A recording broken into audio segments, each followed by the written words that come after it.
中秋是台湾一个重要的节日，也是全家团圆的日子。为了表达对弱势家庭的关怀甲祝福，真侪善心团体伫中秋进前，拢会发起关怀送暖的活动。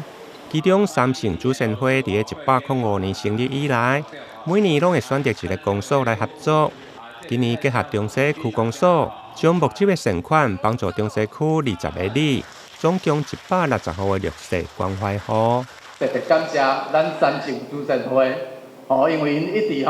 秉持着取之于民、用之于民的这个宗旨啦，用因的爱心甲实际的行动来做各地的社会公益。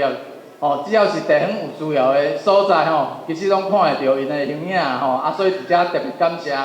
伫遮嘛爱感谢着嘛是咱三圣祖先会咱的顾问咱的沈连泽里长因为今仔这场的善款一半是咱会人出的，另外一半是由里长这边来募集的啦所以嘛感谢里长，感谢遮所有来到三工的善心人士因为有恁咱今仔日较有法度伫遮互大家感受到这种的社会爱心甲温暖。另外，伫东区的部分，嘛有人心关怀协会结合自由工商的烘焙科以及全美国际公司，